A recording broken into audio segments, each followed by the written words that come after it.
Hi friends, welcome to Ramya's kitchen net. நம்ம இன்னைக்கு தேங்காய் பால் புலாவ் எப்படி பண்ணுறதுன்னு பார்க்கலாம்.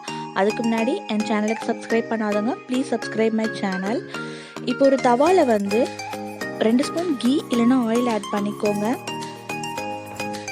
இப்போது 1 ஸ்பூன் மிளகு, 1 ஸ்பூன் சீரகம், 1 ஸ்பூன் சோம்பு, 5லேருந்து 6 முந்திரி பருப்பு, ஏலக்காய், பட்டை, கிராம்பு ஆட் பண்ணி நல்லா நெய்யில் வதக்கி எடுத்துக்கோங்க.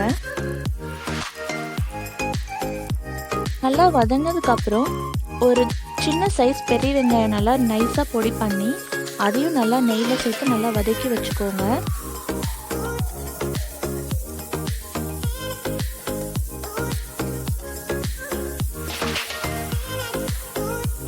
இப்போ வெங்காயம் நல்லா வதங்கினதுக்கப்புறம் நம்மளுக்கு தேவையான அளவு தேங்காய் நம்ம ஆட் பண்ணிக்கலாம். நான் 2 பேருக்கு தேவையான அளவு புலாவ் செய்கிறதுனால நான் அரை முடி தேங்காய் தான் எடுத்திருக்கேன். இதையும் நல்லா எண்ணெயிலே வதக்கி எடுத்துக்கோங்க. வதக்கி எடுத்ததுக்கப்புறம் நம்ம மிக்சி ஜாரில் போட்டு நல்லா அரைச்சி தேங்காய் பால் எடுத்துக்கலாம்.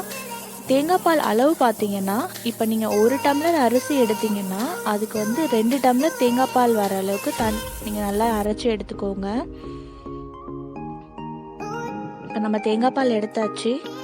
இப்போ நல்லா ஒரு பெரிய கடாயில் ஆயில் ஆட் பண்ணி பட்டை, கிராம்பு, ஏலக்காய் ஆட் பண்ணிக்கோங்க. இப்போ 3லேருந்து 4 பச்சை மிளகாய் ஆட் பண்ணிக்கோங்க.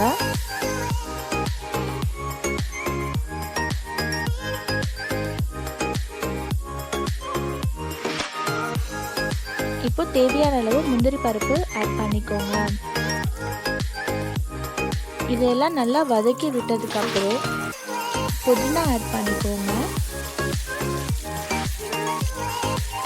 இப்போ 1 ஸ்பூன் இஞ்சி பூண்டு பேஸ்ட் ஆட் பண்ணி நல்லா வதக்கி விடுங்க.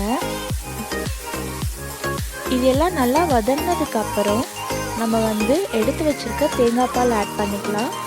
இப்போ நான் 2 டம்ளர் பாஸ்மதி ரைஸ் எடுத்திருக்கேன். இது நான் 3லேருந்து 4 டம்ளர் தேங்காய் பால் ஊற்றுறேன். நம்ம நார்மலாக 2 டம்ளர் பாஸ்மதி ரைஸ்னால் 2 டம்ளர் தண்ணி ஆட் பண்ணுவோம். இது தேங்காய் பாலுன்றதுனால நம்மளுக்கு ரைஸ் குக் ஆகிறதுக்கு ரொம்ப லேட் ஆகும். ஏன்னா கோகோனட் மில்கில் நம்மளுக்கு ஃபேட் கண்டென்ட் இருக்கிறதுனால நம்மளுக்கு தேங்காய் பால் ரைஸோட குக் ஆகிறதுக்கு லேட் ஆகும். இப்போது தேவையான அளவு உப்பு ஆட் பண்ணிக்கோங்க. ஆட் பண்ணி நல்லா கொதிக்க விடுங்க. இப்போ பாருங்கள், தேங்காய் பால் நல்லா கொதிச்சு வந்துடுச்சு. நம்ம இப்போ பாஸ்மதி ரைஸ் ஆட் பண்ணி நல்லா கிளறி விட்டதுக்கப்புறம் நம்ம கவர் பண்ணி வச்சிடலாம். சிம்மில் வச்சு நல்லா வேக வைங்க. அப்போ தான் உங்களுக்கு நல்லா ரைஸ் நல்லா வெந்து சூப்பராக வரும். இப்போ பாருங்கள், ரைஸ் கொஞ்சம் வேறையாக தான் இருக்குது. நீங்கள் நல்லா மூடி வச்சு நல்லா ஸ்டீமில் வேக வச்சிங்கன்னா ரொம்ப நல்லா குக் ஆகி வரும். இந்த ரைஸ் நம்ம சிக்கன் கறி, மட்டன் கறி, நான்வெஜ் ஐட்டம்ஸ்க்கெலாம் ரொம்ப சூப்பராக இருக்கும். கண்டிப்பாக இந்த ரெசிபி ட்ரை பண்ணி பாருங்கள், ரொம்ப சூப்பராக இருக்கும். கண்டிப்பாக இந்த ரெசிபியை ட்ரை பண்ணி பார்த்து எப்படி வந்துச்சுன்னு எனக்கு கமெண்ட் பண்ணுங்கள்.